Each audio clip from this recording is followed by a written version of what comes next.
In this example, we have a disk which is attached to a rotating arm. The arm, OC, is rotating about a fixed axis of capital Y with a constant rate of omega 2. The rotation rate of the disk relative to the arm is an omega 1. As shown there in the figure, we would see that that looks to be in the clockwise direction, which puts the omega component of that into the page. We know omega 1 and omega 2 are both constants, and we have an observer that's attached to the disk, and what we want to do is find the omega and the alpha for the observer. Okay, so let's begin by reminding ourselves who is our observer. So we put our observer attached to the disk.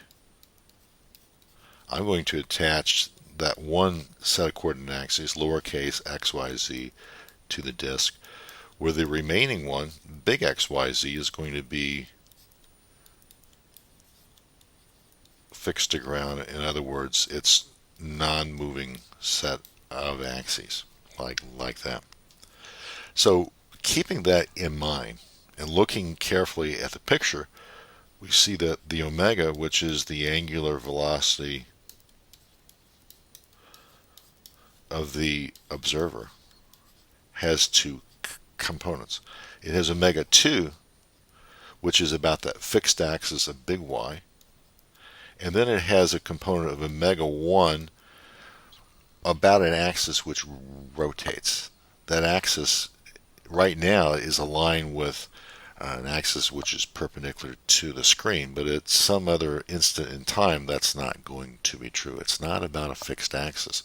Rather, it's about small k. And by virtue of the way omega 1 is defined, there's a negative SIGN sign that goes there in front.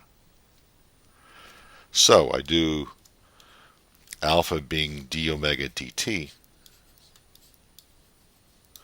do brute force differentiation. I just get omega 2 dot j plus omega 2 j dot minus the omega 1 dot k minus omega 1 k dot. And it says that those rotation rates are constant, so omega 2 dot is a 0, omega 1 dot is a 0. Let's remind ourselves here that this is a fixed axis. That rotation component is about the fixed j. This is a moving axis. And so therefore, since big J is a fixed axis, J dot is a 0. So the only thing that's left here is minus omega 1 k dot, which is the omega vector crossed with k.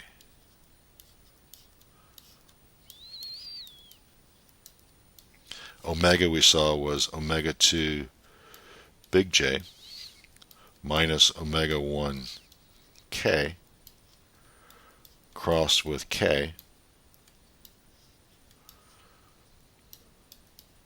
K cross k is a 0.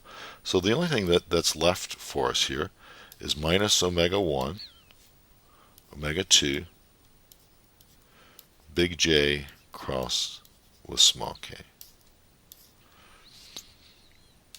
We are interested in this at the instant that's shown when x, y, z's are aligned. So at this instant, big J and small j are the same. So this becomes j cross k, which is equal to I. So this becomes minus omega 1, omega 2, small I.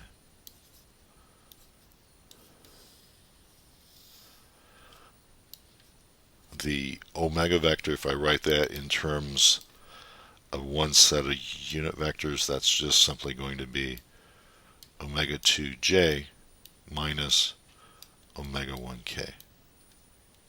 So again, all these problems we're going to be doing, be very careful from the word go. Figure out which axes are stationary, which ones aren't, because that makes a big difference here in the line when you do the differentiation. Fixed axes, their time derivatives are a zero. The moving ones is you take the omega for that set of x, y, z axes and cross that with the respective axis for which you want the time derivative. So be very careful right from the start on understanding the difference between a fixed axis of rotation and a moving axis of rotation.